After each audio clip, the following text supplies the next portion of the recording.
আপনারা যারা আরবি ভাষা শেখার জন্য আগ্রহী, আপনাদের জন্য এটাই সেরা ভিডিও। এই এক ভিডিও দেখার মাধ্যমে আপনি সম্পূর্ণরূপে আরবিতে কথা বলতে পারবেন। কি আপনি অবাক হচ্ছেন? অবাক হওয়ার কিছুই নেই, এটাই সত্য। তাই আপনি সম্পূর্ণরূপে আরবিতে কথা বলতে চাইলে এই ভিডিওটি না টেনে সম্পূর্ণ দেখুন। আবারও অনুরোধ করছি, ভিডিওটি না টেনে সম্পূর্ণ দেখুন।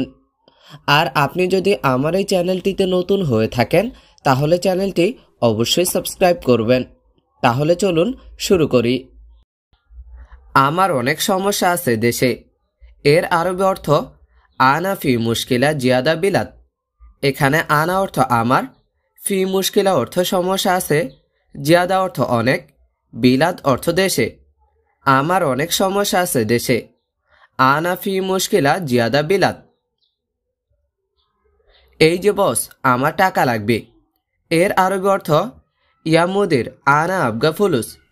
এখানে ইয়া মুদির অর্থ এই যে বস, আনা আবগা অর্থ আমার লাগবে, ফুলুস অর্থ টাকা।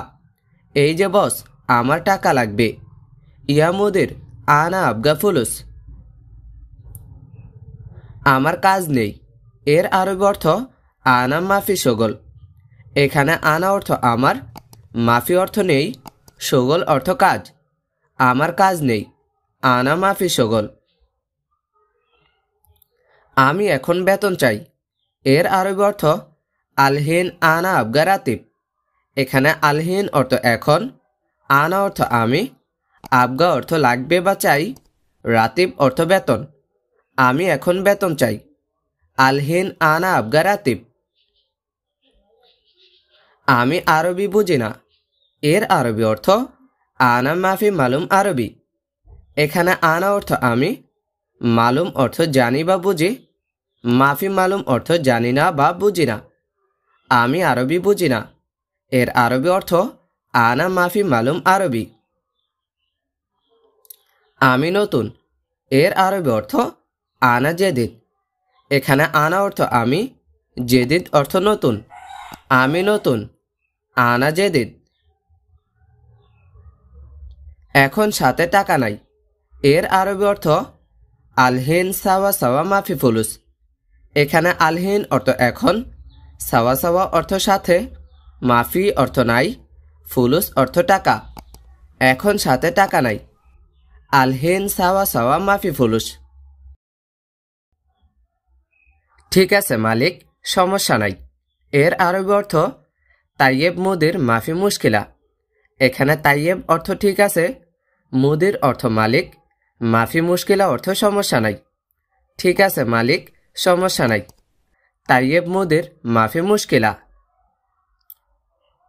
আমাকে অল্প কিছু টাকা দাও।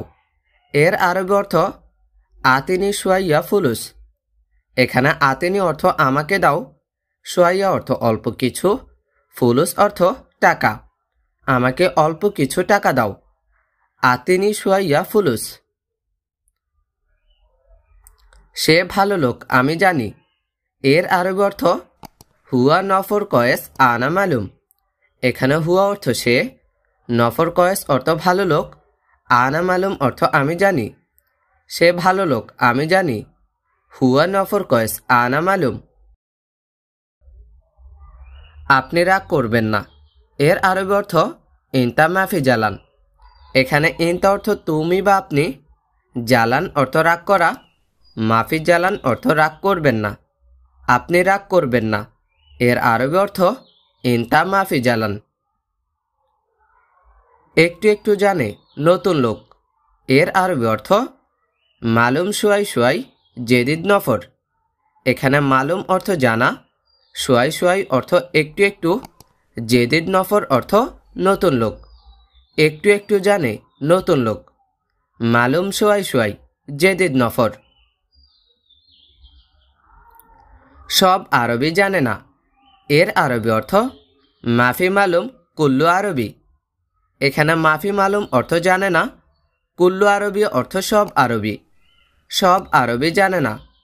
এর আরবি অর্থ মাফি মালুম কুল্লু আরবি। সে সৌদি এসেছে 1 বছর। এর আরবি অর্থ হুয়া ওয়াহেদ সানা ইজি সৌদি। এখানে হুয়া অর্থ সে, ইজি অর্থ আসা, ওয়াহেদ অর্থ এক, সানা অর্থ বছর। সে সৌদি এসেছে 1 বছর। এর আরবি অর্থ হুয়া ওয়াহেদ সানা ইজি সৌদি। সে নতুন লোক। এর আরবি অর্থ হুয়া নফর জেদিদ। এখানে হুয়া অর্থ সে, জেদিদ অর্থ নতুন, নফর অর্থ লোক। সে নতুন লোক। এর আরবি অর্থ হুয়া নফর জেদিদ। ওকে, আমি এখন বুঝেছি। এর আরবি অর্থ খালাস, আলহিন আনা মালুম। এখানে খালাস অর্থ শেষ বা ওকে, আলহিন অর্থ এখন, আনা অর্থ আমি, মালুম অর্থ জানা বা বোঝা। ওকে, আমি এখন বুঝেছি। খালাস, আলহিন আনা মালুম। বস, আমি দুঃখিত। এর আরবি অর্থ মুদির, আনা মালিশ। এখানে মুদির অর্থ বস, আনা অর্থ আমি, মালিশ অর্থ দুঃখিত বা ক্ষমা চাওয়া। বস, আমি দুঃখিত। মুদির, আনা মালিশ। সে কিছু জানে না। এর আরবি অর্থ হুয়া মাফি মালুম শাই। এখানে হুয়া অর্থ সে, মাফি মালুম অর্থ জানে না, শাই অর্থ কিছু। সে কিছু জানে না। হুয়া মাফি মালুম শাই। আমার সাথে নাই। এর আরবি অর্থ আনা সাওয়া সাওয়া মাফি মজুদ। এখানে মাফি মজুদ অর্থ নাই, আনা অর্থ আমার, সাওয়া সাওয়া অর্থ সাথে। আমার সাথে নাই, আনা সাওয়া সাওয়া মাফি মজুদ। আমার মোবাইল, ঘড়ি সব গাড়িতে আছে। এর আরবি অর্থ আনা জাওয়াল সাআ কুল্লু মজুদ সাইয়ারা। এখানে আনা অর্থ আমার, জাওয়াল অর্থ মোবাইল, সাআ অর্থ ঘড়ি, কুল্লু অর্থ সব, মজুদ অর্থ আছে, সাইয়ারা অর্থ গাড়িতে। আমার মোবাইল, ঘড়ি সব গাড়িতে আছে। আনা জাওয়াল সাআ কুল্লু মজুদ সাইয়ারা। আমি তার কথা বুঝি না। এর আরবি অর্থ আনা মাফি মালুম হুয়া কালাম। এখানে আনা অর্থ আমি, মাফি মালুম অর্থ বুঝি না, হুয়া কালাম অর্থ তার কথা। আমি তার কথা বুঝি না। আনা মাফি মালুম হুয়া কালাম। আমি তাকে বলেছি কয়টা বাজে। এর আরবি অর্থ আনা গুল হুয়া সাআ কাম।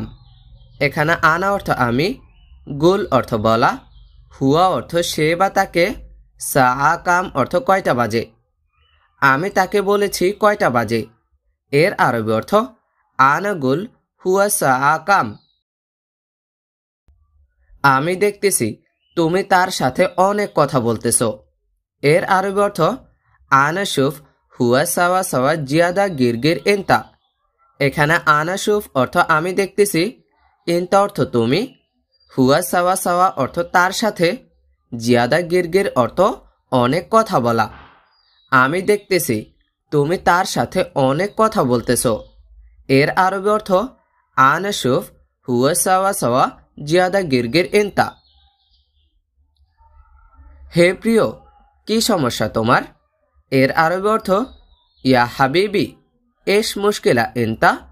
এখানে ইয়া হাবিবি অর্থ হে প্রিয়, এস অর্থ কি, মুশকিলা অর্থ সমস্যা, ইনতা অর্থ তোমার।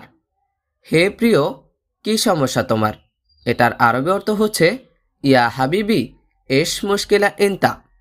আপনি যদি সৌদি আরবে কাউকে বলতে চান হে প্রিয়, কি সমস্যা তোমার, তাহলে বলবেন ইয়া হাবিবি এস মুশকিলা ইনতা। সত্যি সমস্যা, তুমি কি পাগল? এর আরবি অর্থ ওয়াল্লাহি মুশকিলা ইনতা মজনুন। এখানে ওয়াল্লাহি অর্থ সত্যি, মুশকিলা অর্থ সমস্যা, ইনতা অর্থ তুমি, মজনুন অর্থ পাগল। সত্যি সমস্যা, তুমি কি পাগল?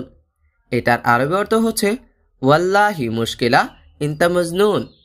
আপনি যদি সৌদি আরবে কাউকে বলতে চান সত্যি সমস্যা, তুমি কি পাগল, তাহলে বলবেন ওয়াল্লাহি মুশকিলা ইনতা মজনুন। ওয়াল্লাহি মুশকিলা ইনতা মজনুন। কেন তুমি চুপ করে আছো? এটার আরবি অর্থ হচ্ছে লেশ ইনতা উস্কুত হাবিবি। লেশ ইনতা উস্কুত হাবিবি। এখানে লেশ অর্থ কেন, ইনতা অর্থ তুমি, উস্কুত অর্থ চুপ থাকা। উস্কুত অর্থ চুপ থাকা। কেন তুমি চুপ করে আছো, এটার আরবি অর্থ হচ্ছে লেশ ইনতা উস্কুত হাবিবি। কেন তুমি চুপ করে আছো, এটাকে যদি আপনি সৌদি আরবে আরবি ভাষায় বলতে চান তাহলে বলবেন লেশ ইনতা উস্কুত হাবিবি। লেশ ইনতা উস্কুত হাবিবি। মোহাম্মদ কয়টা বাজে এখন, এটার আরবি অর্থ হচ্ছে মোহাম্মদ শুফ সাআ কাম। এখানে শুফ অর্থ দেখা, মোহাম্মদ শুফ অর্থ মোহাম্মদ দেখো, সাআ কাম অর্থ কত বাজে। মোহাম্মদ কয়টা বাজে দেখো, এটার আরবি অর্থ হচ্ছে মোহাম্মদ শুফ সাআ কাম। এটা যদি আপনি আরবিতে বলতে চান তাহলে বলবেন মোহাম্মদ শুফ সাআ কাম। আবার আপনি যদি অন্য নামে বলতে চান, যদি বলতে চান সুজন দেখো কয়টা বাজে, তাহলে বলবেন সুজন শুফ সাআ কাম। সুজন শুফ সাআ কাম। তুমি কি চিন্তা করছো, এটার আরবি অর্থ হচ্ছে এশ ফাক্কার ইনতা। এখানে এশ অর্থ কি, ফাক্কার অর্থ চিন্তা ভাবনা, ইনতা অর্থ তুমি। তুমি কি চিন্তা করছো, এটার আরবি অর্থ হচ্ছে এশ ফাক্কার ইনতা। এশ ফাক্কার ইনতা। তুমি কি চিন্তা করছো, এশ ফাক্কার ইনতা। ইনশাআল্লাহ আপনার বাবা মা জান্নাতি হবে, এইটার আরবি অর্থ হচ্ছে ইনশাআল্লাহ ইনতা বাবা মামা জান্নাতি। ইনশাআল্লাহ ইনতা বাবা মামা জান্নাতি। এখানে ইনতা অর্থ তোমার বা আপনার, বাবা অর্থ বাবা, মামা অর্থ মা। ইনশাআল্লাহ আপনার বাবা মা জান্নাতি হবে, এটার আরবি অর্থ হচ্ছে ইনশাআল্লাহ ইনতা বাবা মামা জান্নাতি। ইনশাআল্লাহ ইনতা বাবা মামা জান্নাতি। থ্যাংক ইউ বন্ধুরা। আপনি যদি এরকম আরো সুন্দর সুন্দর আরবি ভাষা শেখার ভিডিও পেতে চান তাহলে চ্যানেলটি সাবস্ক্রাইব করে সাথেই থাকুন। আর ভিডিওটি কেমন হয়েছে তা জানিয়ে দিন কমেন্ট বক্সে। ভালো লেগে থাকলে লাইক বাটনে একটি লাইক দিয়ে দিন।